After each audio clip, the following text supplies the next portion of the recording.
Good morning बच्चों।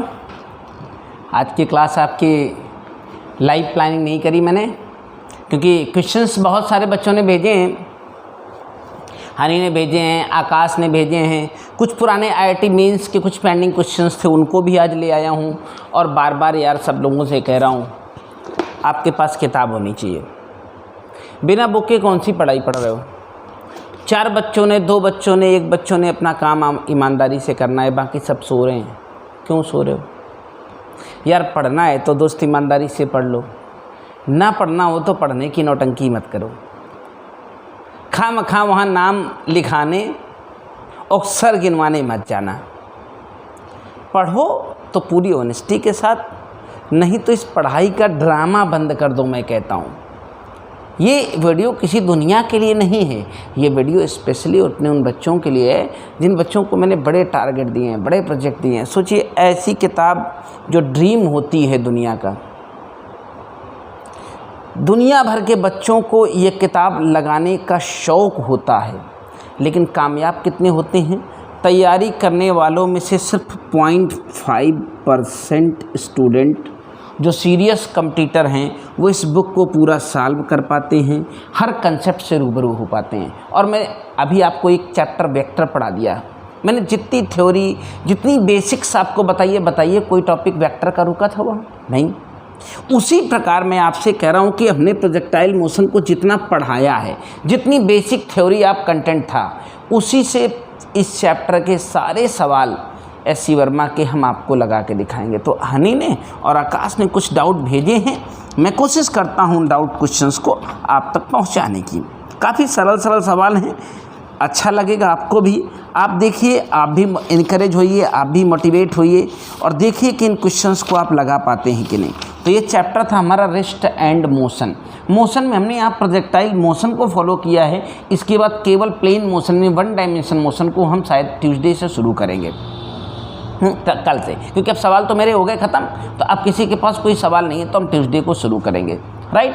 और उन सभी नए बच्चों से आग्रह करना चाहता हूं जो आज इस वीडियो को देख रहे हों, आपकी जो बच्चे 12 पास आउट हैं या 12 अपेयरिंग में हैं, उन बच्चों के लिए मैंने आईआईटी मेंस के पॉइंट ऑफ व्यू से, नीट के पॉइंट ऑफ व्यू से एक बढ़िया क्लास शुरू कर दी है। आप समय मत गंवाएं, आएँ, शामिल हों सिर्फ, और बिलीव करें अचानक एक दिन में कोई परिवर्तन नहीं होगा, लेकिन वक्त देंगे तो परिवर्तन कर दूंगा। हाँ, बिल्कुल कर दूंगा, डेफिनेटली कर दूंगा। आप वक्त देंगे और आप भी शामिल होंगे उस मिशन में, तो आपको कोई कमी आप उन बच्चों से भी कहना चाहता हूँ जो बच्चे अभी फियर में हैं, बहुत डर खा रहे हैं, तो मैं कहना चाहता हूँ आप 5 सवाल लगाओ, आप 10 सवाल लगाओ। अगर उनमें से कोई सवाल फंस जाता है, आप हमसे पूछो आके, हम बताएंगे। आप ना सवाल भेजते हो ना कोई काम करते। जिन बच्चों ने पढ़ने का काम शुरू कर दिया बस वही क्वेश्चंस भेज रहे हैं। तो चलिए, आपके लिए एक सवाल है छोटा सा, 34 नंबर क्वेश्चन है। एक्सरसाइज मैंने कहा था 32 से 52 प्रोजेक्टाइल मोशन है, उसमें 32 नंबर क्वेश्चन मिल गया है मुझे। ये सवाल हनी का है।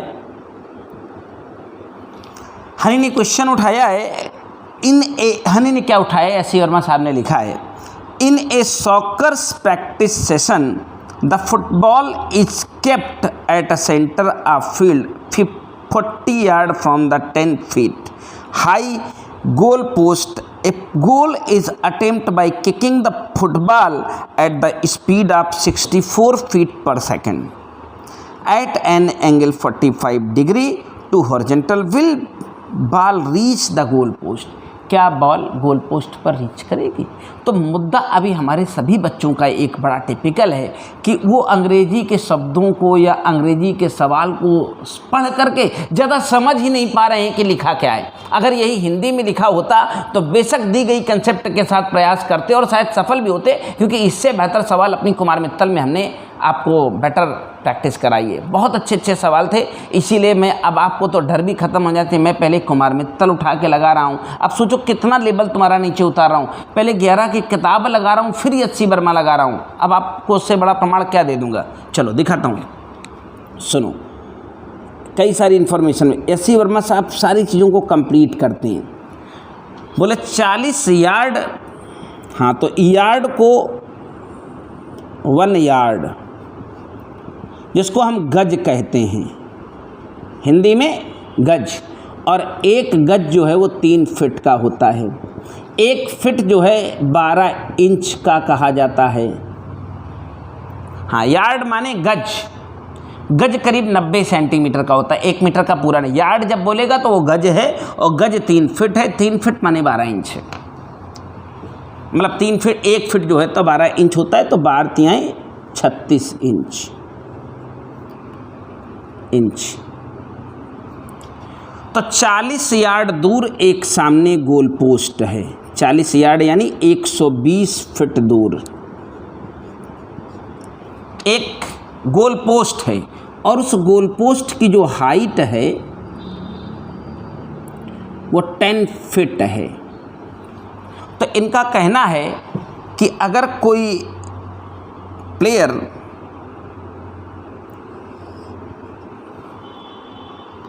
(64 फीट पर सेकेंड की वेलोसिटी से 64 फीट पर सेकेंड की वेलोसिटी से 45 डिग्री के एंगल पर किक करे, तो क्या ये बॉल गोल पोस्ट में जाएगी या नहीं जाएगी, प्रश्न है। तो अगर 120 फीट दूर जाते जाते ये बॉल इतनी हाइट के अंदर से निकली, इतनी हाइट के अंदर से निकली, अब ज़रूरी नहीं कि वो मैक्सिमम हाइट ही हो सकता है मैक्सिमम पहले रीच कर गया हो, बाद में डाउन होते हुए 10 के नीचे ही रहा हो, और गुजरी अगर वो 10 फीट की हाइट के नीचे तो गोल पोस्ट से जाएगी, और 10 फीट से ज़्यादा अगर ऊंची हो गई तो पक्का है गोल पोस्ट से नहीं जाएगी। तो बहुत सरल सा काम है। ये डिस्टेंस 120 है, मतलब कहीं ना कहीं गोल पोस्ट तक की डिस्टेंस को हम यक्स कहते हैं। एक्स की वैल्यू 120 फिट है।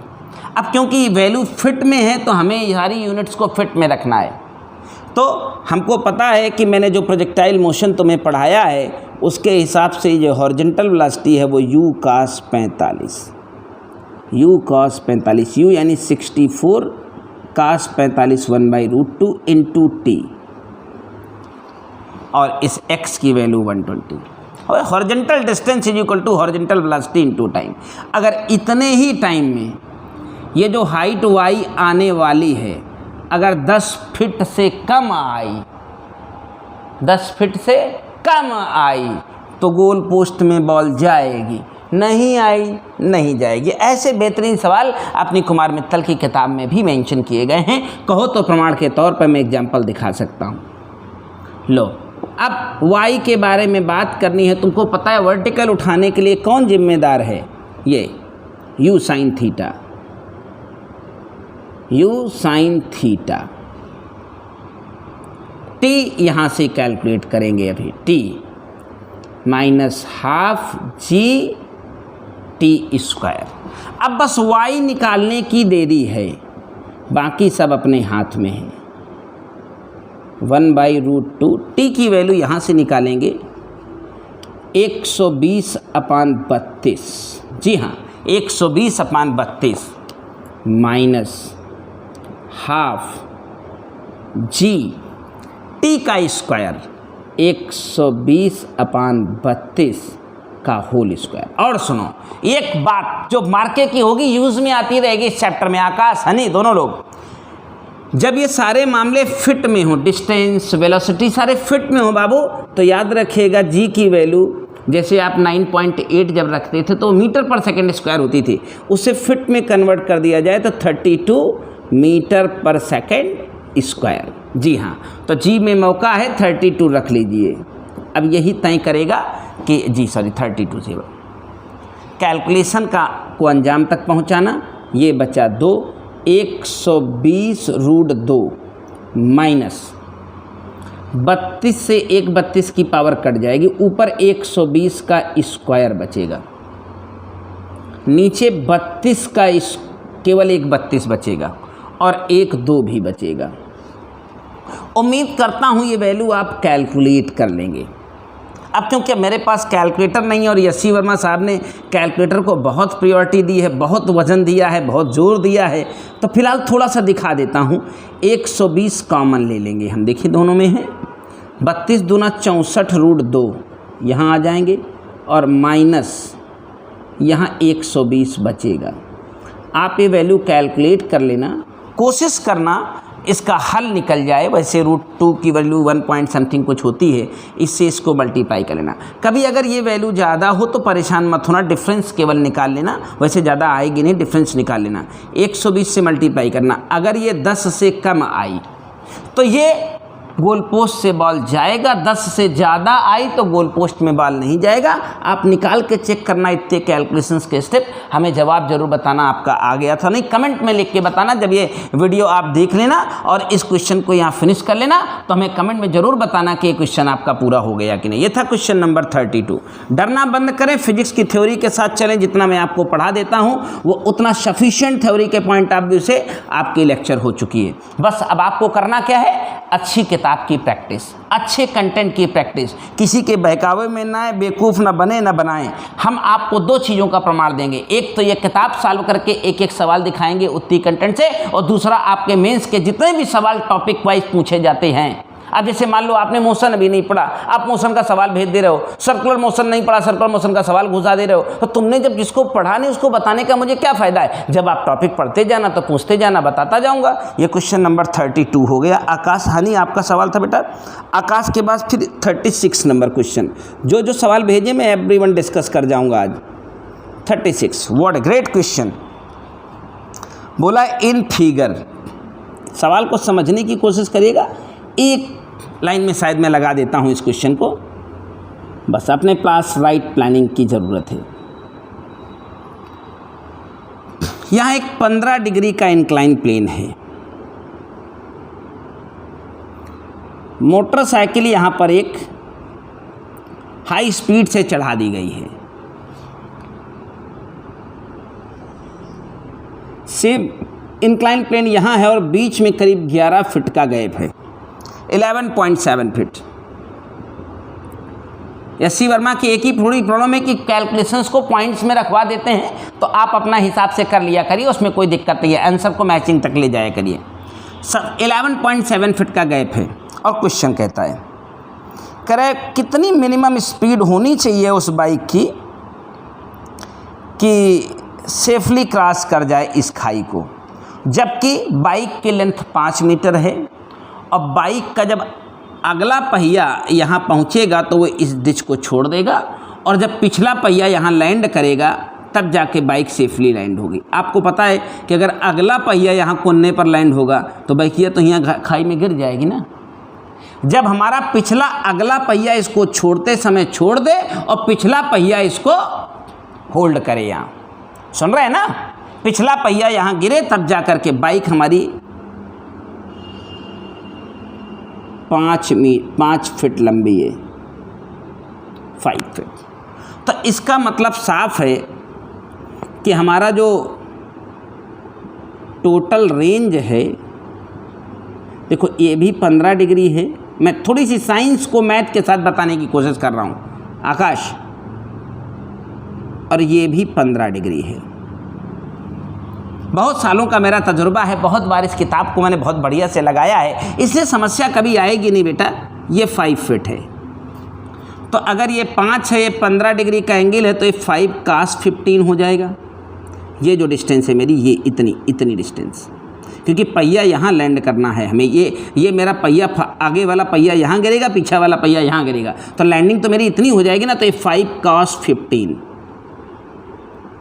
5 cos 15, cos 15 का मान करीब 1 होता है, लगभग 0.86 के और आसपास, थोड़ा आगे जा करके तो मल्टीप्लाई कर लेंगे तो 4 पॉइंट समथिंग कुछ आ जाएगा, जो भी आ जाएगा। तो कुल मिला के हमारी मोटरसाइकिल का यहाँ से उड़ने पर रेंज कुछ इतना होगा। देखिए उड़ान तो यहीं ले लेगी और उड़ान के लिए एंगल तो दोस्त वही बन जाएगा। क्योंकि यहाँ से 15 डिग्री के एंगल पर उड़ान मारी गई है। थोड़ा ऐसे बना दे तो अच्छी फीलिंग आएगी ना। यू तो डिग्री अगर ये 15 है तो डिग्री तो ये भी 15 होगी, और ऐसे उड़ करके अगला पहिया यहाँ गिरेगा तो उसको लैंडिंग माना जाएगा। तो हमारा बेसिकली पूरा रेंज कितना हो गया, 11.7 फीट तो यही हो गया, और कुछ और बढ़ गया ये। तो मेरे रेंज की जब बात करेंगे बाबू आकाश, तो देखें बेटा 11.7 + 5 cos 15। आप एक छोटा कार्य करेंगे, cos 15 की वैल्यू कैलकुलेटर से उठाएंगे निश्चित तौर से, इज इक्वल टू रेंज का एक छोटा सा फार्मूला था u² sin 2 थीटा, तो 2 के बाद 2 और थीटा 15 दूनी 30 अपान जी को रखना है 32। जी हाँ, because this is in fit. Yes, आपका जो रेंज है वो फिट में है, और कहीं जी की वैल्यू तुमने उल जुलूल टप्पाबाजी करी तो खेल ख़त्म। देखो ये फिट है तो जी की वैल्यू फिट में, और फिर यू की वैल्यू भी फिट में ही आएगी, बात ख़त्म। अगर सब सारा मामला फिट में चल रहा है तो आप भी फिट ही रहिए, और यहाँ लगाइए 1/2। अरे मालिक 1/2, तो अब यू की वैल्यू हम इसको करीब करीब 5 ही मान लेते हैं, या 4.82 मेरा पुराना कैलकुलेशन है, 4.82 करके आ जाता है, तो 0.2 वही कम हो जाएगा, तो 16.5 16.5 इंटू 32, 2 और है इंटू 2। अब भैया मंडप सज जाए, 16 दूनी 32 हो 32, तो हमें लगता है कि इसका आंसर आप मैच करा सकते हैं। ये फिटाई पर सेकंड आएगा मालिक, फिट पर सेकंड। तो आप उम्मीद करता हूँ समझ गए होंगे कितना तूफ़ानी ट्रक जा रहा है भाई, कितनी रफ्तार में, कोई ऑक्सीजन सिलेंडर लेके जा रहा है क्या। चलिए एक और सवाल आपका फिनिश हो गया, 34 और 36 हो गए। इसके बाद भैया आकाश एक 42 नंबर सवाल है आपका। ये सवाल अभी कल सोमदत्त ने हमसे जब चलते चलते ये अपनी एक किताब ये भाई साहब और ले आए हैं प्रदीप, उसी किताब में बिल्कुल सेम फ्लेवर का सवाल डिस्कस था। इस सवाल में हम एज ए टीचर तुम्हारे साथ कुछ डिस्कशन करेंगे, और SC वर्मा को थोड़ा सा हल्का सा चैलेंज करेंगे। हाँ, उनके मेरी हैसियत उन्हें चैलेंज करने की नहीं है, लेकिन मैं अपनी बात रखना चाहता हूँ। आप सहमत होंगे तो बताइएगा, ना सहमत होंगे तो बताइएगा। मैं अपनी बात रखना चाहता हूँ, आंसर आए ना इट्स नॉट ए मैटर, लेकिन साइंस परफेक्शन के साथ क्लियर होना चाहिए, ये बहुत बड़ा मैटर है। आंसर भी लाऊंगा और एक बार आंसर नहीं भी लाऊंगा, मैं इनके शब्दों को पढ़वाऊंगा, इनकी कंसेप्ट से रूबरू करवाऊंगा आपको। थोड़ा मेरी भी सुनो, थोड़ी इनकी भी सुनो, और फिर जो उचित लगे उस पर फैसला आपके ऊपर छोड़ूंगा, जो भी हो। देखिए ये 3 सीढ़ी बोला है, the staircase contain 3 steps. 3 step हैं हमारे पास, वो प्रश्न में कहा गया, मैं कुछ नहीं कह रहा हूँ। 3 स्टेप की सीढ़ी है, हर सीढ़ी की जो चौड़ाई यानी लेंथ है वो 20 सेंटीमीटर की है। 3 स्टेप हैं, 1, 2 और ये तीसरा स्टेप। देख रहे हैं 1, 2, ये तीसरा स्टेप। क्लियर हो रहा है, 1, 2 और जमीन पे तीसरा स्टेप लैंडिंग का है, ये भी 20 सेंटीमीटर लंबा है। एक बॉल को यहाँ से धीरे से खिसकने दिया गया है, तो कुछ न कुछ तो वेलोसिटी यहाँ जरूर होगी। भैया वेलोसिटी अगर नहीं होगी तो सामने अब जाएगा कैसे, वो बिना वेलोसिटी के तो यहाँ ऐसे जाएगा नहीं। तो इस वेलोसिटी के कारण इन क्वेश्चन के डायग्राम के अनुसार वो यहाँ पर लैंड करता है, यहाँ। तो आप देखेंगे कि यहाँ से जब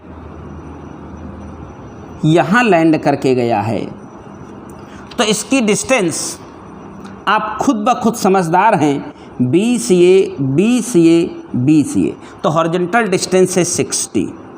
तो हमें ना हमेशा बताया horizontal distance is equal to horizontal velocity into time. मुझे टाइम नहीं पता है, हॉरिजॉन्टल वेलोसिटी भी नहीं पता है, हमें तो यही कहना चाहिए हॉरिजॉन्टल मैंने यही पढ़ाया, ये horizontal distance is equal to horizontal velocity into time.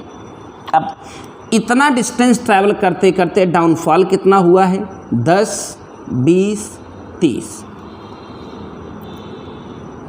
Vertical यानी डाउनवर्ड्स डिस्प्लेसमेंट 30 सेंटीमीटर को मैंने मीटर कर लिया, प्रश्नानुसार उन्हें सेंटीमीटर बोले हैं तो मैंने सेंटीमीटर रखा है। डाउनवर्ड्स इनिशियल वेलोसिटी इस सिचुएशन में हमने बताया 0 होती है, प्लस हाफ जी को ठप्पे से 9.8 और t²। जब आप इस t को रिप्लेस करेंगे यहाँ पर तो केवल u रह जाएगा, मेरा कैलकुलेशन सदैव इसी की आज्ञा मानता है और वो कैलकुलेशन आंसर से कैलकुलेट होगा 2.44 सेकेंड। 2 पॉइंट आप भी रख के चेक कर लेना। ये टी मैंने ऐसे बहुत सारे सवाल बताए, इस टी को जैसे ही यहाँ रखोगे तो 60/u हो जाएगा। u के लिए कैलकुलेशन जाना 2.44 सेकेंड। लेकिन जब आप इस क्वेश्चन को इस किताब के आंसर से मैच कराते हो, क्योंकि इस किताब को मैंने फिंगर टू पिन रखा है, कोई समस्या कभी आनी नहीं है आपको, चाहे जब लगाना। फिंगर टू पिन रखा है तो एक एक सवालों पर इतनी बढ़िया रीच है। हमारा एक शिष्य था सचिन, 2019 में सेलेक्ट हुआ था वो मेंस में, तो मैंने देखा जो है कि वो उसने और मैंने इसको मिल करके ना इस किताब की बखिया उधेड़ दी थी। ऐसे ऐसे क्वेश्चंस के सोल्यूशन को ऐसे ऐसे पॉइंट टू पॉइंट कर दिया था। हालांकि उसमें सचिन का योगदान बहुत था, उसने कई बार हमको भी 1-2 सवाल में मात दे दी थी। जब मैं कहता था मैं छोटा लगाऊंगा तो कहता था मैं आपसे भी ज़्यादा छोटा लगाऊंगा, आइए आप मेरे साथ मुकाबला करिए। तो वो रात में हमारे साथ सवाल खेला करता था, बड़ा कलाकार था वो। हाँ, एक दिन उससे मिलाता हूँ आप लोगों को जल्दी जो है सचिन से मिलवाता हूँ आपसे, कि वो रात में पता चला 1-1:30 बजे उठ जाए, सर ये वाला सवाल ऐसे। तो बच्चे जब ऐसे आपके पास आएगा वो क्षण, तभी आप आगे बढ़ोगे। आपके पास अगर ये नहीं है, वो हुनर नहीं है, तो फिर ऐसे ही। तो मेरा मानना है कि दिस इज़ द 2.44, क्योंकि अगर इसे एग्जैक्ट डिजिट में आंसर देना तो इसे हम एग्रीगेट कर सकते हैं। लेकिन साहब इनके हिसाब से एग्जैक्ट अगर 2 लाना है तो ये कहते हैं कि ये यहाँ नहीं, यहाँ गिरा है, इस जगह गिर कर कैसे लुढ़क गई है बॉल, यहाँ गिर गई है। पिक्चर तो इन्होंने ऐसी बना रखी है, लेकिन अगर आप एग्जैक्ट इसका आंसर 2 चाहते हो तो x बराबर 40, 60 की बजाय। हाँ, अगर यहीं गिरेगा तो 20 40, हॉरिजॉन्टल वेलोसिटी इनटू टाइम, और एच भी होगा केवल 10 20, यानी 0.2, u0 डाउनवर्ड्स ½ GT²। अब आप यहाँ से t की वैल्यू इंप्लीमेंट करो और जब v निकालोगे तो एग्जैक्ट वैल्यू आएगी 2 मीटर पर सेकेंड। बस ये फ़र्क है, दोनों का फ़र्क मैंने अपने हिसाब से समझा दिया है। अब फैसला आप ले लीजिए, आप इनके साथ जाते हैं या हमारे साथ जाते हैं। बट मैं एज ए टीचर श्योर हूँ कि वी आर करेक्ट, हम सही हैं यहाँ। अब इनके साथ जाते हैं या आप कहीं और कोई वो कौन सी तुम लोग वो देखते हो, क्या है वो जो गाइड आ गई है, वो डिजिटल गाइड, अरे यार क्या नाम है उसका, अरे वो डिजिटल गाइड जो आई है जिसको तुम लोग लप से ऐसे छुआ लेते हो, खोल देते हो, क्या नाम है उसका, हाँ डाउट नट, वो जाके खोजोगे ससुर ऐसे लगाए हैं। हमने भी इसको रिसर्च किया तो ऐसे लगा दिया है, तो ये ठीक नहीं है कि आप ऐसे, this is the correct and this is the right answer and this called 2 metre per second. हम कुछ नहीं कहेंगे। ये सवाल था क्वेश्चन नंबर। तो आप अपने विवेक से बताइएगा और आपको कमेंट करके भी हमें बताना है कि what is this is correct और दिस इज करेक्ट। बाकी इसमें और कोई एक्सपेरिमेंट नहीं है और कोई थीम और धरना प्रदर्शन नहीं करना है कि नहीं हमारा ये नहीं आया, आपका वो आया, आपका वो आया, हमारा ये नहीं आया। That's a concept is concept. ऐसे लगाओगे ये डेटा भरोगे एग्जैक्ट आएगा, ये डेटा भरोगे इतना आएगा। तो this is the correct according to the figure. इसके बाद भैया कौन है हमारे भैया, ये इनका क्या नाम है, आकाश भैया। आकाश आपके लिए एक और सवाल। अब उन लोगों के लिए सवाल है जो भाई साहब लोग अभी नदी नाव में बहुत उलझे हैं। आकाश, हमें अभी लग रहा है कि जैसे आप अभी नदी से निकले नहीं हैं। सुना है नदियों में लाशें बहुत उतर आ रही हैं। भैया ये एक्सपेरिमेंट करने नदी में ना जाएं, इस समय नदी की तरफ ना जाएं, बहुत बेकार है माहौल, ख़राब माहौल है, फालतू डर जाएंगे, ना जाइएगा। एक तो हर जगह नदी नहीं है, लेकिन नदी की तरफ बिल्कुल ना जाएं। ये मार्कर क्यों नहीं चल रहा है, इसको क्या हुआ है? लीजिए भैया, चलिए आगे बढ़ता हूँ मैं आपका सवाल लेकर के। आकाश बाबू कह रहे रिवर ऑफ 4 मीटर वाइड। मैंने कोई कमी नहीं छोड़ी है इस तरह के सवालों में, लेकिन अभी मैं समझ नहीं पाया कि समस्या कहाँ छोड़ दी मैंने। हाँ, अगर नहीं सिखा पाया तो कमी मेरी ही हो सकती है।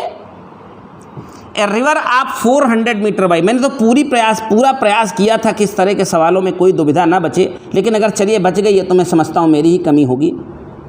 A river of 400 metre wide is flowing at a rate of 2 metre per second.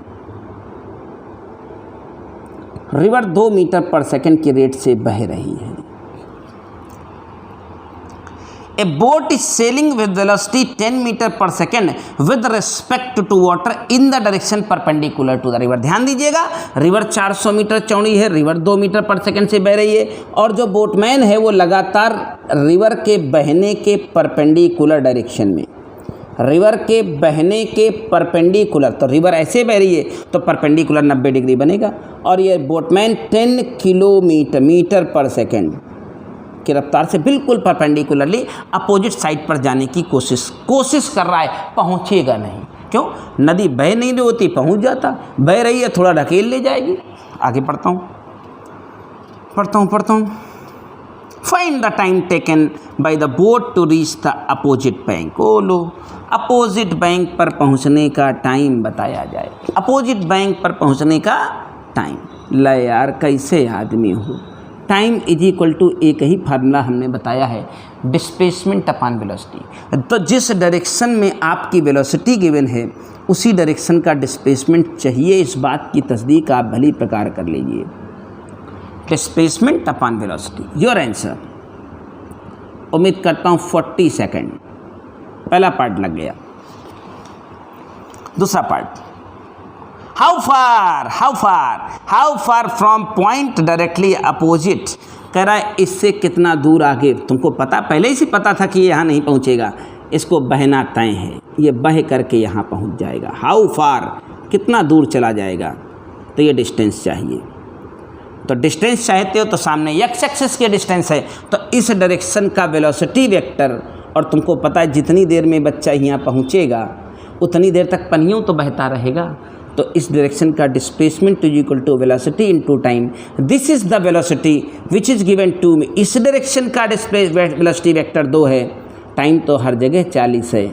उम्मीद करता हूँ आप नाउम्मीद और नाराज़ नहीं होंगे। आपका जवाब 80 मीटर है। Question number 46 is finish. 47 की ओर चलते हैं।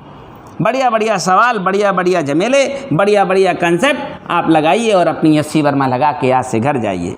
आज से प्रोजेक्टाइल मोशन फिनिश हो गया है, अब आप लगाएं या न लगाएं, जिम्मेदारी आपकी थी, आपको दिया था, मैंने बताने के लिए मना नहीं किया था। अब आप ही जिम्मेदार हैं, मुझे जिम्मेदार मत ठहराइएगा।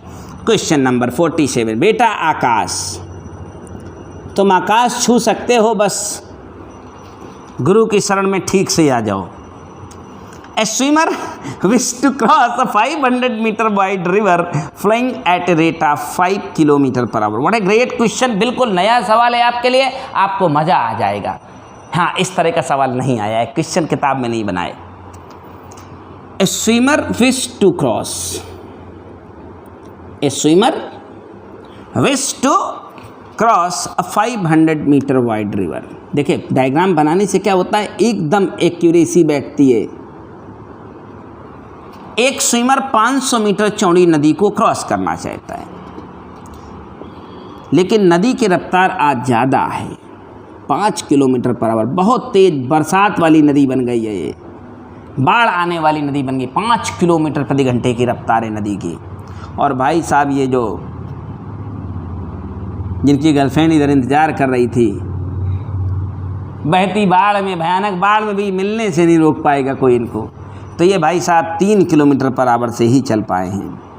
If he had the direction making an angle theta with the प्रो। ए भैया, ऐसा नहीं कह रहे कि यहाँ क्रॉस करके पहुँचना ही है, बिल्कुल अपोजिट बैंक में पहुँचना है, लेकिन एक नई कहानी। ये सरकार 3 किलोमीटर प्रति घंटा से नदी के साथ थीटा डिग्री का एंगल बनाते हैं। ए भैया, नदी के साथ थीटा डिग्री का एंगल बनाते हैं। नदी ऐसे ये ऐसे जा रहे हैं तो यहाँ तो पहुँचना नहीं, ऐसे भगाते भगाते यहाँ कहीं पहुँचेंगे। देखो ऐसे, इनको ऐसे भगाओ, इनको ऐसे पैरेललोग्राम बनाओ, अभी आपको खुद ही पता चल जाएगा कि कहाँ जाएंगे भाई साहब, कहीं यहाँ पहुँच जाएंगे। लेकिन फिलहाल ठीक है, आगे बढ़ता हूँ सवाल को लेकर के। मुझे अनुभव बहुत है, एक्सपीरियंस बहुत है।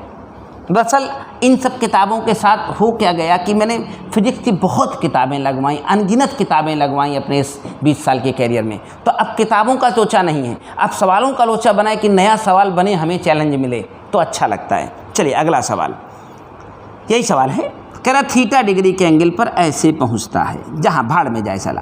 Find the time to take cross the river. River cross करनी, ये तो नहीं कहा बिल्कुल अपोजिट क्रॉस करनी, रिवर क्रॉस करनी है। ए भैया, तो हमने तुमसे कहा टाइमवा मांगा जाए, तो एक ही चीज़ देख लीजिए, जिस डायरेक्शन में आपको डिस्प्लेसमेंट पता है उसी डायरेक्शन का वेलोसिटी वेक्टर कंपलसरी है। तो पढ़े लिखे आदमी हो, घनचक्कर तो नहीं ना हो। ये 3 है तो इधर की डायरेक्शन में 3 cos थीटा और इधर की डायरेक्शन में 3 sin थीटा। मानो चाहे ना मानो, हम ज़बरदस्ती मनवा देंगे 3 sin थीटा। अरे मालिक थीटवा यहाँ है, नदी के साथ बताया था तो 3 cos थीटा 3 sin थीटा। मुझे पता है इस आदमी का एक घटक इधर टूट गया है जो नदी के साथ बहेगा और दूसरा घटक इसके परपेंडिकुलर, इसलिए मैंने तोड़ा है क्योंकि मुझे नदी के जो चौड़ाई है वो ऐसे चौड़ाई है दिए हुए। ए भैया टाइम चाहिए। मैं एक बात पर लगातार आपको नदी नाव में रिवरू करना चाहता हूँ, कंसेप्ट देना चाहता हूँ कि आप छोटा सा काम क्यों नहीं कर लेते हो। जिस डायरेक्शन में डिस्प्लेसमेंट पता है उसी डायरेक्शन का वेलोसिटी वेक्टर खोज लो। टाइम, डिस्टेंस, पार करना, निकल के आना, गर्लफ्रेंड से मिलना, सब इसी में हो जाएगा। मान तो लो मेरी बात। Time is equal to distance upon velocity. ए भैया, ये डिस्टेंसिया मीटर में है बेटवा और ये किलोमीटर पर आवर है। बर्बाद हुई जब किलोमीटर बनाई ले, 500 मीटर के किलोमीटर बनाओ तो 0.5 किलोमीटर बन जाए। अल्ले, distance upon velocity, time is equal to distance upon velocity 3 sin theta. ए बेटवा आंसर वा चेक कैले का राजा। कौन सवाल रहा? 10/sin। अच्छा मिनट आया है, ये हमारा घंटा आया है। घंटा का मिनट बना दो। ल हम सोचे का गड़बड़ हुई गा मालिक, आंसर वाह काहे नहीं मैच की है। 30 10 ले है तेरी तो।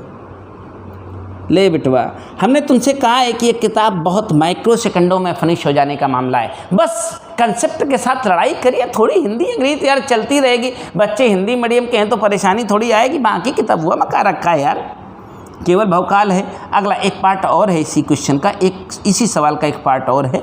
कह रहा है find time to take cross the river, ये हो गया। Find the shortest possible time. Shortest भैया, शॉर्टेस्ट पॉसिबल टाइम तो तुमको पता है, अगर ये ऐसे जा रहा है तो ऐसे वाला है। शॉर्टेस्ट देखिए, एक टाइम तो तुरंत निकल गया, शॉर्टेस्ट पॉसिबल टाइम। तो शॉर्टेस्ट पॉसिबल टाइम जब हमारा निकलेगा तो उस टाइम के लिए जब हम जाएंगे तो तुमको पता है कि ये टाइम की इक्वेशन है, इसका बी पार्ट दे रहे हैं। तो भैया टाइम का मिनिमा कब आएगा? जब थीटा 90 होगा। अरे तुम यार पढ़े लिखे आदमी हो, साइन थीटा का अगर सबसे अधिकतम मान रखोगे तभी ये सबसे न्यूनतम आएगा। और साइन थीटा का सबसे बड़ा मान कितना होता है? 1। तो जब तुम्हें 1 रख देबे तो आंसरवा कितने आ जाए?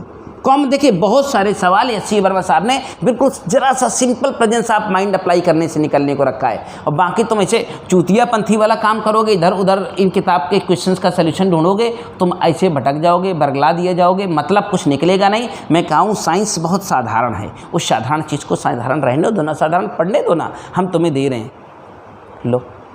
लो भैया लो, दूसरा सवाल का जवाब है। उसने कहा टाइम का मिनिमा चाहिए, तो साइन थीटा ही, यहाँ थीटा वेरिएबल है, थीटा मैक्सिमा होना चाहिए। साइन थीटा की सबसे बड़ी वैल्यू 1, तो ये टाइम आ गया 10 मिनट, आंसर हो गया। चलो अगला सवाल हनी का है, question number 49।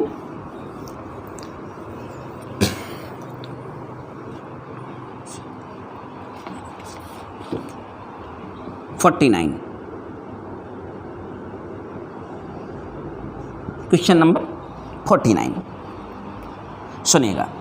N aeroplane has to go from a point A to another point B 500 kilometre away due east of north. ओ हो, आप अभी अंग्रेजी में बहुत उलझते हो,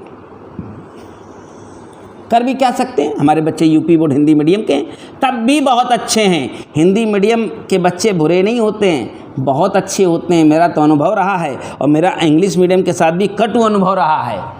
बहुत ख़राब हैं, बहुत ख़राब हैं। 100 में से 99 ख़राब हैं, 1 अच्छा है। और हिंदी मीडियम तो कम से कम 5 अच्छा है, 95 ख़राब है। An aeroplane has to go from point A, एक पॉइंट ए से एक एरोप्लेन गया है एक पॉइंट बी तक, away due 30 degree east of north, उत्तर से 30 डिग्री ईस्ट में ए से बी तक 500 किलोमीटर दूर हमारा हवाई जहाज गया है। मैंने कोई गलत बात कर दी, कोई गलत डायग्राम बना दिया? भैया जो अंग्रेजी हम हूँ ज़्यादा पढ़े लिखे नहीं हैं, थोड़ा ही पढ़े हैं, उसी से बता रहे हैं। An aeroplane has to go from point A to another point B 500 kilometre away due 30 degree east of north, east of north, उत्तर से 30 डिग्री ईस्ट, सॉरी हाँ, उत्तर से 30 डिग्री ईस्ट में 500 किलोमीटर हमारा हवाई जहाज गया है। A wind is blowing due north at speed 30 degree. देखिए हवा 20 मीटर पर सेकंड से नॉर्थ में चल रही है। 20 मीटर पर सेकंड है, याद रखिएगा, ये किलोमीटर है। तो कहना ये है, पूछना ये चाहता है air speed of the plane, plane की स्पीड 150 किलोमीटर पर है। Air speed of the plane is 150 metre per second. Find the direction in which the pilot should head the plane reach the point B. अब आपको पता है हवा इधर को चल रही है, अगर ये एरोप्लेन वाला सीधे यहाँ पहुँचना चाहता तो ज़िंदगी में कभी ये यहाँ नहीं पहुँचेगा, क्योंकि हवा इसे उड़ा उड़ा के इधर की तरफ कहीं यहाँ टिकाएगी। तो आपको तो पता चल रहा होगा, साइंस इतनी पढ़ के आए हमारे साथ, हम आपको वेक्टर भी पढ़ा के आए हैं, गलत बात न करवाइएगा। ये हवाई जहाज 150 मीटर पर सेकंड की हाई स्पीड में जा रहा है और हवा नॉर्थ की तरफ मात्र 20 मीटर। देखिए मैंने वेक्टर को चतुराई से छोटा कर दिया। देखिए यही है आपका presence of mind, how to create a diagram. जब आप इसके आदी हो जाते हैं तो दुनिया आपके कदमों पर सजदा करती है। कंसेप्ट पूरा होना चाहिए। ये 150 मीटर पर सेकंड से हवाई जहाज, पक्का है भैया, अगर हवाई जहाज ऐसे जाता, हवा ऐसे चलती, हवाई जहाज कभी यहाँ नहीं पहुँचता, हवाई जहाज उड़ करके यहाँ पहुँच जाता। क्या हवा तो ऐसे घुमाती ना पीछे को, तो इसका मतलब हवाई जहाज इधर को भगा है, तो अब इन दोनों वेक्टरों का परिणाम इसे यहाँ लेकर आएगा, जरूर आएगा, निश्चित आएगा। देखो इसके पैरेलल हम यहाँ लाइन बनाएंगे, थोड़ा आगे पीछे की सेटिंग तक पहुँचने की कोशिश करेंगे। देखिए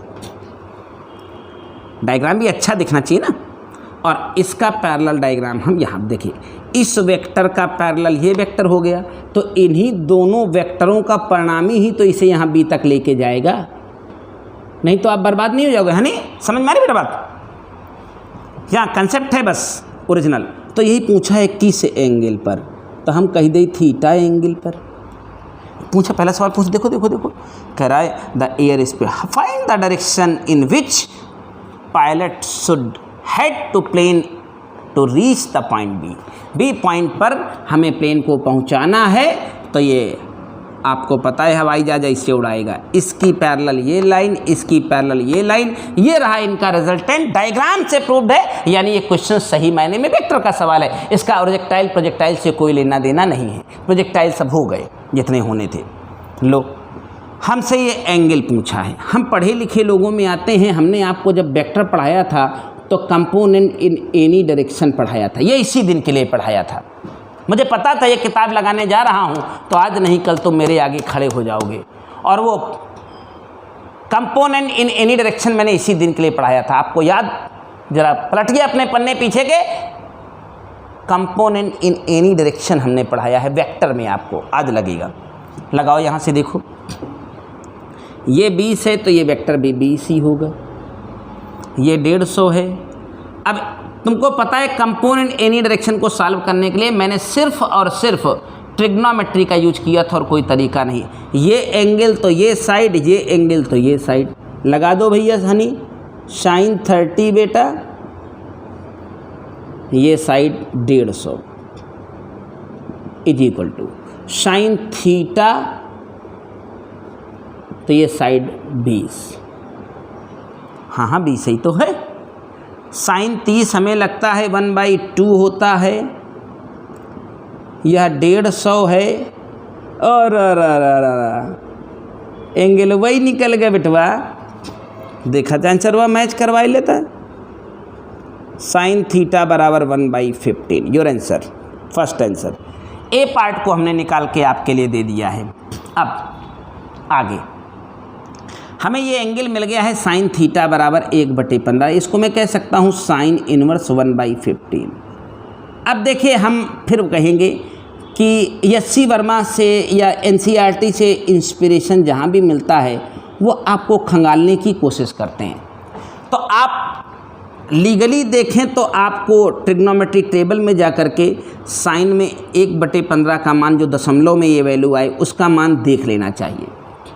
हमें अनुभव बहुत है, ये शायद 3 दशमलव कुछ डिग्री था, अब आगे क्या था बट आई डोंट नो, मुझे याद नहीं है, लेकिन साइन में 1/15 डिग्री 3 दशमलव कुछ आएगा, इसकी गारंटी आप मेरे से ले लो। 3 दशमलव कुछ डिग्री आएगा, मेरी मेमोरी बहुत शार्प है रियली। हमें ऐसे डेटा भी, क्योंकि मैंने बहुत प्रैक्टिस करी और करवाई है, तो इन डेटा का भी यूज बना रहता है और मुझे याद आते ही रहते हैं। लीजिए अब प्रश्न पूछा है, अब समय बताइए ए से बी तक जाने में कितना समय लगेगा। तो सुनो, जिस डायरेक्शन में डिस्प्लेसमेंट पता है, एक बात कान खोल के सुन लो, उसी डायरेक्शन की वेलोसिटी अगर आपको नहीं पता है तो आप टाइम नहीं निकाल पाओगे। तो time is equal to displacement upon velocity. तो डिस्प्लेसमेंट मेरा है 500 किलोमीटर, 500 कहाँ गया किलोमीटर, ए भैया ये सब मीटर पर सेकेंड आए हैं, तो ये 500 किलोमीटर का भी आप मीटर बनावें अपान इस डायरेक्शन की वेलोसिटी। आप महानुभावों आपको एक बात बता देता हूँ, 150 और 20 जो कि 30 डिग्री ये 3 डिग्री कुछ और यहाँ 33 दशमलव कुछ डिग्री पर काम कर रहे हैं। यहाँ कोई शॉर्टकट नहीं लगेगा, यहाँ कोई अंधे के हाथ बटेर नहीं लगना है। आपको इस दिशा की परिणामी वेग को निकालना पड़ेगा और परिणामी वेग के लिए कैलकुलेशन मेरे हाथ में मत छोड़िए, अंडर रूट फलनवा यानी पी का स्क्वायर 20 हम 400 प्लस क्यू स्क्वायर यानी 15 हम 225 2 ठे 0 प्लस 2PQ P 20 Q 150 कास 33 दशमलव फलाने डिग्री जितना ये आ जाए, और कास 33 डिग्री के मान ढूंढ के किताबिया से लिख ल, एकरे कैलकुलेट कैली है, जे आई जाए वह हियाँ निकले, वही डाटा हियाँ रख के बढ़िया मोबाइल कैलकुलेटर से कैलकुलेट कर लेना। दशमलव के अंतिम स्थान तक आंसर ना जाए तो सचान सर को कल वीडियो पर कमेंट करके चले जाना कि आपने अच्छा नहीं पढ़ाया, आपसे नहीं पढ़ूंगा। नहीं तो हमसे पढ़ो, हम आपको सिखा रहे हैं बिल्कुल इत्मीनान से, एक एक सवाल से। मैं कोई फर्जी हाई फाई वाला आदमी नहीं हूँ। मुझे लगता है फिजिक्स बेहद खूबसूरत होती है और बहुत बड़े प्रोफेसर की किताब हाथ में लिया हूँ, इस किताब को मिट्टी में मिलाने का दम रखता हूँ और करता रहूँगा, बार बार करूँगा, मुझे पता है। हाँ, मैं IITians नहीं हूँ।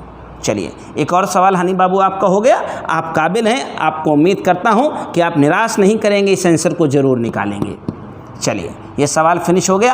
अब एक क्वेश्चन नंबर 52 भाई, वो सवाल सही मैं बताऊं तो हमारा भी है और आज तक पिछले 20 सालों में इस सवाल का जवाब मैं खोज रहा हूं, लेकिन मैं संतुष्ट नहीं हुआ हूं। और सवाल तो भाई ये हर जगह है, कहीं जगह जगह नहीं, बहुत जगह है। एक सेकंड हमें समय दें, अपने क्या कहते हैं मोबाइल फ़ोन को हम थोड़ी पावर दे दें, नहीं पता चला वीडियो न बंद हो जाए, जो आधे दूरी से बेइज्जती हुई जाए। रुक जा भैया, थोड़ा 2 मिनट टाइम दे दे।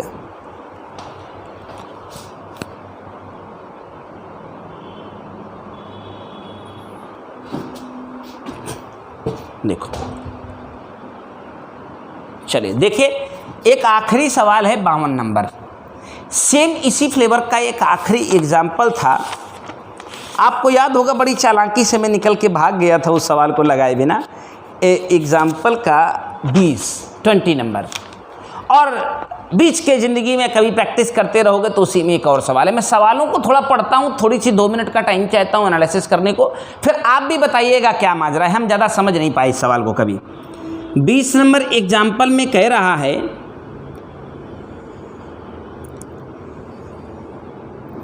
कि एक त्रिभुज जो कि समबाहु त्रिभुज है, ए मीटर भुजा का, ए सेंटीमीटर भुजा का, ए मिलीमीटर भुजा का, भाड़ में जाए मिलीमीटर सेंटीमीटर किलोमीटर, ए मीटर भुजा का। हुआ क्या है, एक पार्ट के लिए यहाँ एक आदमी यहाँ खड़ा है, एक आदमी यहाँ खड़ा है, एक आदमी यहाँ खड़ा है, और सभी एक दूसरे की तरफ सेम वेलोसिटी से चल देते हैं, एक ही साथ सिमल्टेनियसली बोला है। करे बताओ कहाँ मिलेंगे? तो सही बात है, एज ए व्यवहारिक ज्ञान, एज ए साइंस शिक्षक मैंने इस सवाल का जवाब कभी नहीं पाया, खुद से नहीं पाया हूँ, इसलिए मैं तुमसे कह रहा हूँ। देखो मालिक, जब ये यहाँ खड़ा था, ये यहाँ खड़ा था, ये यहाँ खड़ा था, अब क्वेश्चन में स्पष्ट लिखा है ए बी की ओर चल देता है, बी सी की ओर चल देता है, सी ए की ओर चल देता है, तीनों सब एक दूसरे। तो जब सब बराबर बराबर दूरी पर हैं, सेम वेलोसिटी से चल देंगे, तो जितना भाई साहब ये आगे बढ़ेंगे उतना ही आगे बढ़ जाएंगे। तो कभी इनको पकड़ेंगे? ये ज़िंदगी भर कई युगों युगों तक एक दूसरे का पीछा करेंगे, कभी एक दूसरे को नहीं पकड़ेंगे। लेकिन साहब इसी क्वेश्चन का सलूशन दिखाते हैं तो पता नहीं कौन सी टेक्नोलॉजी लगाते हैं और इस सवाल का आसान सा आंसर एक लिख दिया जाता है। अगर किसी को बहुत अच्छे से समझ आ जाए, समझाने लायक, तो कोशिश करिएगा हमें समझाने की। ये एग्जाम्पल 20 था। अब एग्जाम्पल 20 अभी हल नहीं हो पाया था, एक्सरसाइज में 52 नंबर इन्होंने हमारे सामने आंसर पेश किया। चचा आ गए इनके चचा, ट्रायंगल अभी सॉल्व नहीं कर पाए भाई साहब, रेगुलर हेक्सागन पटक दिया। बोला यहाँ 6 आदमी बैठे हैं, 6 कोने होते हैं इसके, और सभी 6 कोनों पर विद्यमान थे। ए वाले भाई साहब बी की ओर चल देते हैं, बी वाले भाई साहब सी की ओर चल देते हैं, सी वाले भाई साहब डी की ओर, डी वाले ई की ओर, ई वाले एफ की ओर, एफ वाले ए की ओर, सभी समान वेलोसिटी से चलते हैं, दूरी वही ए है। बताओ कब कहाँ मिलेंगे 6 के 6 आदमी? 6 के 6 आदमी कब मिलेंगे? अब बताओ कब मिलेंगे यार, जब सवाल। और भाई साहब बीच के सवालों में, और आपको बताइए गलत सवाल नहीं है, शायद मैं पहुंच नहीं पा रहा हूं इसकी तह तक, या पहुंचा हूं जिस लेवल से मैं आंसर निकाल देता हूं, लेकिन मैं उस चीज़ को खुद समझ नहीं पाया हूं अभी तक ठीक से। यही बात मामला स्क्वायर में कि ये इसकी तरफ, ये इसकी तरफ, ये इसकी तरफ, ये इसकी तरफ, तीनों सवाल हैं। ट्रायंगल भी है, स्क्वायर भी है, रेगुलर हेक्सागन भी है, साइड ए ही है। बोला कब पहुंचते हैं, कब मिलते हैं? तो कहो तो आंसर निकाल के दिखा दो, लेकिन मैं संतुष्ट नहीं हूं। चलो ये भाई साहब इनकी तरफ चलेंगे, तो ये वेलोसिटी वेक्टर v होगा, सभी को पता है एंगल 60 होगा, तो इसकी डायरेक्शन में velocity vector v cos theta हो जाएगा। तुमको पता है ये तभी एक दूसरे को मिलेंगे जब इनकी रिलेटिव वेलोसिटी 0 हो जाएगी, रिलेटिव वेलोसिटी 0 हो जाएगी। इफेक्टिव वेलोसिटी देखो ये आगे को जा रहा है और ये उसी के डायरेक्शन में जा रहा है, तो इनकी रिलेटिव वेलोसिटी कैलकुलेट करें तो v माइनस v/2 इनकी वेलोसिटी हो गई। Velocity is equal to displacement upon time होता है, तो ये इसको तभी मिलेगा जब इनका डिस्प्लेसमेंट बीच का दूरी a है, मिल जाएगा upon time. Velocity is equal to displacement upon time लीजिए, तो अगर आपको टाइम चाहिए तो a अपॉन v/2, तो 2v/a, जो कि शायद मैच जरूर कर रहा होगा, बट मैं I am not satisfied from this type of question, this concept of question. सभी को देखोगे इसे लगा के भाग जाता है, लेकिन मैं संतुष्ट नहीं हूँ, इसलिए मैं ज़्यादा बात नहीं करूँगा। किसी को सही कंसेप्ट क्लियर हो हमें ज़रूर बताना, वीडियो बना के बताना, जैसे हम तुम्हें वीडियो बना के बताते हैं। तो आज हम आपसे डिमांड करते हैं कि अगर आपको कहीं से कोई सेटिस्फाइड सोल्यूशन मिल जाए, अच्छा सोल्यूशन मिल जाए, मुझे भी भेजना, मुझे अच्छा लगेगा कि आपको कहीं से आ गया, आपने सीखा, मुझे भी बताना।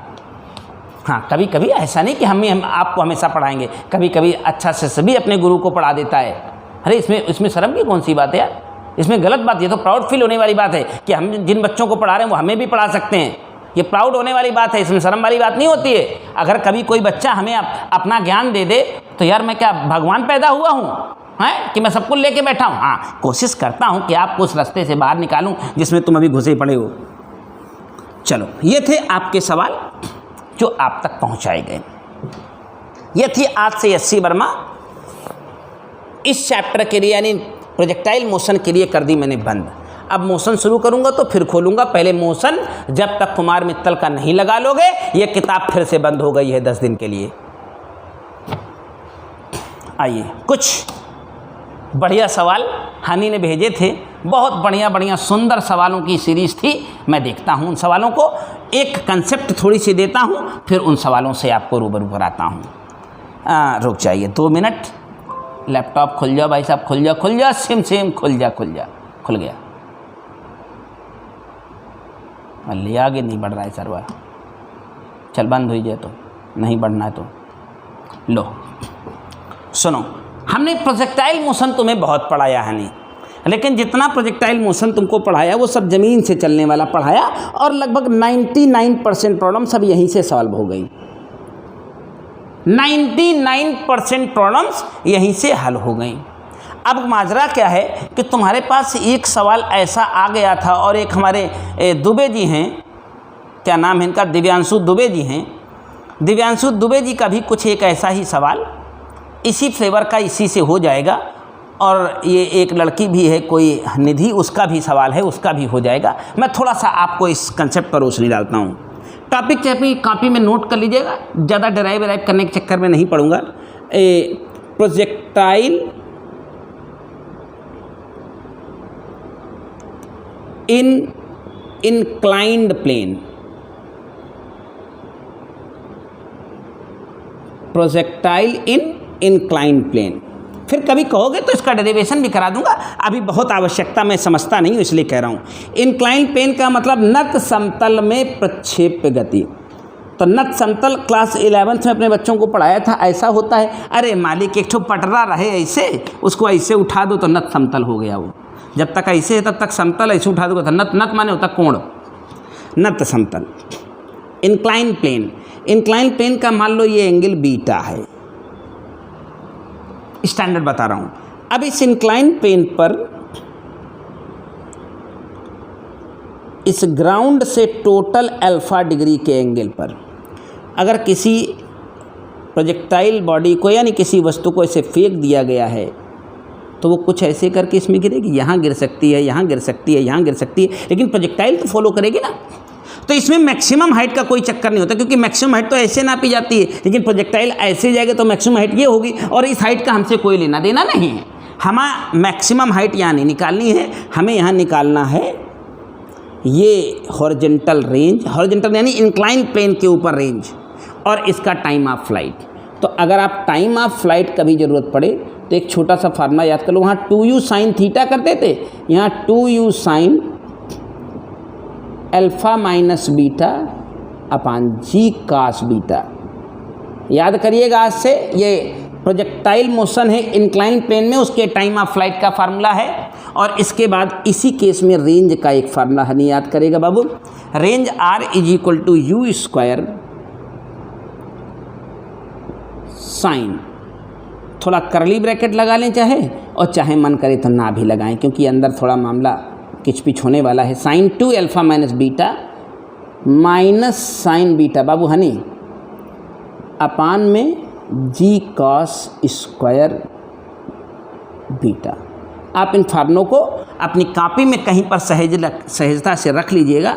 और ये आपके सामने देखिए, एक सवाल शायद मेंस में कभी आया है, वही आपने भेजा है, या हो सकता है नॉर्मल प्रैक्टिस क्वेश्चन हो, क्योंकि उसमें कोई मेंशन नहीं कर रहा है, कुछ ना ईयर मेंशन कर रहा है ना कंटेंट मेंशन कर रहा है, तो कुछ दिख नहीं रहा है। लेकिन अगर कभी आवश्यकता पड़े तो इन फार्मूलों के साथ आप चले जाइए, और बहुत कभी जिद करेंगे तो इन फार्मूलों को कुछ देर में ड्राइव कर दूंगा, क्योंकि डेरिवेशन से बहुत उलझन होती है, कुछ फ़ायदा होता नहीं है। निकाल के आपको यही यूज में लाना है, करना इतना ही है। आपने देखा प्रोजेक्टाइल मोशन के डेरिवेशन का ज़्यादा कहीं टाइम पीरियड, मैक्सिमम हाइट और रेंज के फार्मूले के डेरिवेशन का कोई यूज हुआ था? कहीं नहीं हुआ था। आपने फार्मूले याद कर रखे थे, दनादन रखते रहे, यूज में आता रहा।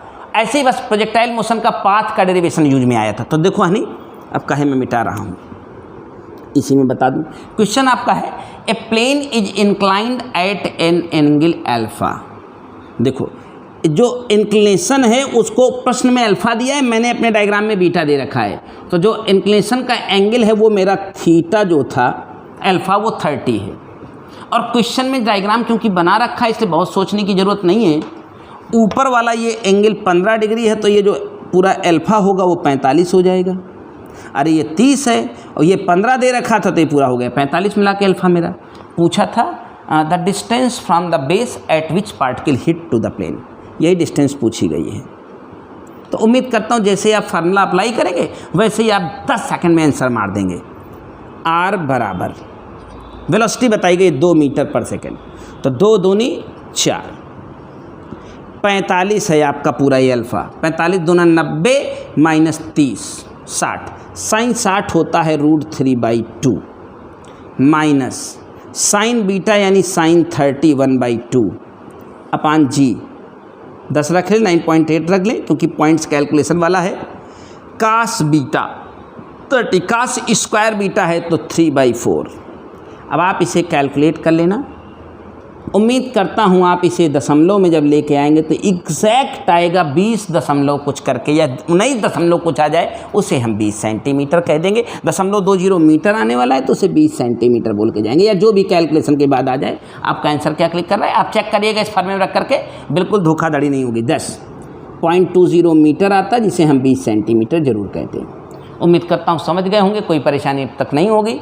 चलिए शायद एक और सवाल, क्योंकि और इसमें तुमने मोशन के सवाल भेजे हैं, उनसे अभी हमारा कोई लेना देना नहीं है। मोशन पढ़ाऊंगा तो उन्हें भी लाऊंगा। एक सवाल और है, उसे भी डिस्कस करके मामले को ख़त्म करते हैं। एक सर्कुलर मोशन का सवाल है आपका, हनी 2 मोशन के क्वेश्चन हैं। उन सबको मोशन जब मैं पढ़ाऊंगा, डिस्कस करूंगा तो खुद ब खुद आप खुद ही लगाएंगे, इसलिए मुझे लगता है कि कोई समस्या नहीं। सिर्फ a is sailing towards north east with velocity. देखिए पूरी बात कर रहा है। एक शिप है, ये रहा नॉर्थ, ये रहा ईस्ट। नॉर्थ ईस्ट में जा रहा है, उसका वेक्टर दे रहा है 30I 50J। एक्स में 30, वाई में 50, मतलब कुछ ऐसे जा रहा है। देखिए डायग्राम बनाना अपने आप में एक्सपर्ट होना दिखाता है आपको। 30I 50J kilometre per hour, तो ये इस डायरेक्शन की वेलोसिटी हो गई। 30I यानी x, 50J यानी y। इधर की तरफ आपका यह हवाई जहाज इतनी वेलोसिटी से भगा जा रहा है। हवाई जहाज नहीं है, वो है जहाज है, पानी वाला शिप है। Point I is east and J is north. भाड़ में जाओ तुम साउथ। अब ship B is at a distance 80 kilometre east and 150 kilometre north of ship A। जो एक शिप B है वो शिप A से 80 किलोमीटर ईस्ट में और 150 किलोमीटर नॉर्थ में है और 10 किलोमीटर पर आवर से वेस्ट की ओर किया जा रहा है। तो सुनो, हमने कह दिया मेरा शिप A यहाँ ओरिजिन में था, यहाँ था। तो जो मेरा शिप B है वो 80 किलोमीटर ईस्ट में, इससे 80 किलोमीटर ईस्ट में जाइए और 150 किलोमीटर, देखिए यहाँ खड़ा है कोई, तो इस बिंदु से 80 किलोमीटर ईस्ट तो इधर जाइएगा और 150 किलोमीटर नॉर्थ में जाना है। 150 किलोमीटर नॉर्थ में जाना है। At distance 180 in east, 150 kilometre north. इससे 150 किलोमीटर यहाँ ऊपर, 80 इधर, 150 इधर, यहाँ कहीं पर एक दूसरी शिप है, उसकी पोजीशनिंग है। ऐसे मैं थोड़ा बनाता हूँ, 80 इधर, 150 इधर, 80 किलोमीटर इधर, 150 किलोमीटर इधर, यानी इसका पोजीशन वेक्टर कुछ ऐसे है। 80 ये, 150 ये। डायग्राम थोड़ा क्योंकि ऊपर चला जाऊंगा तो फिर कैमरे से बाहर हो जाएगा, इसलिए मैं डायग्राम को ले नहीं रहा हूँ। कह रहा है ship A is sailing towards west. हाँ, वेस्ट तो आना ही आना उसे। जो शिप A है वो वेस्ट की ओर 10 किलोमीटर पर आवर से आ रहा है। What is the minimum distance from B। कह रहा है कब इन दोनों के बीच A B से मिनिमम डिस्टेंस पर कब होगा, कब होगा। ये यहाँ है, ये यहाँ है, तो ये 10 किलोमीटर पर आवर से इधर को आएगा।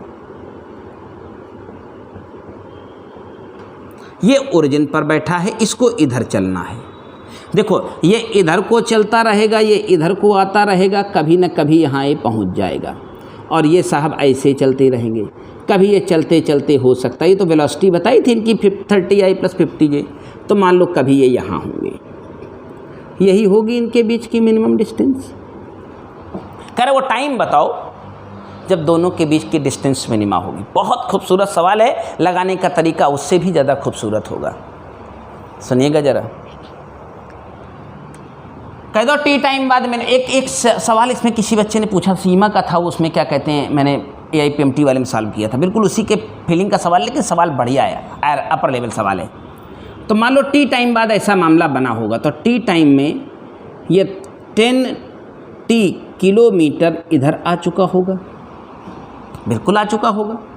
और ये रफ्तार थी 30I50J। ध्यान दीजिएगा 30I50J। तो इसका आंसर निकालेंगे 30 त्रिका 900, 55 25, 9 5 14, √3400, यानी 10√34 किलोमीटर पर आवर से ऐसे जा रहा था। तो 80 घंटे ये भी चला होगा, तो इनके डिस्टेंस ट्रैवल हो गई होगी 10√34 × t। अब मुझे इस डिस्टेंस की ज़रूरत है। ये डिस्टेंस दोस्त मिल जाए हम जंग जीत लेंगे। तो उम्मीद करता हूँ आप बिल्कुल परेशानी में नहीं पड़ेंगे। ये डिस्टेंस हमें निकालने से कोई रोक नहीं सकता है। हम पता कर लें ये कितनी हाइट है, तो 150 में इसको घटा देना। हम पता कर लें ये कितनी डिस्टेंस है, तो कुछ कैलकुलेशन इसे कर देना। दोनों कैलकुलेशन करके जाने से डिस्टेंस निकल जाएगी और ये दोनों डिस्टेंस t के टर्म्स में आएगी हनी। और जब आप इस डिस्टेंस को t के टर्म्स में लाएंगे तो परफेक्ट क्या कहते हैं मिनिमम टाइम निकालने के लिए एक बार डिफ्रेंशिएशन करना पड़ेगा और तभी ये सॉल्व होगा। काफ़ी लंबा सवाल होगा, कैलकुलेशन करने की कोशिश करिए। मैं भी हिंट्स करके छोड़ रहा हूँ, नहीं आएगा तो मैं पेपर सोल्यूशन आपको भेज दूंगा प्रॉपर सॉल्व करके। That's all, thank you. सभी से फिर एक बार निवेदन है कि सभी बच्चे पढ़ना शुरू कर दो यार, नहीं मुश्किल में पड़ जाओगे यार। क्या मतलब पैसा खर्च कर रहे हो, कुछ होने वाला नहीं है। चलो थैंक यू।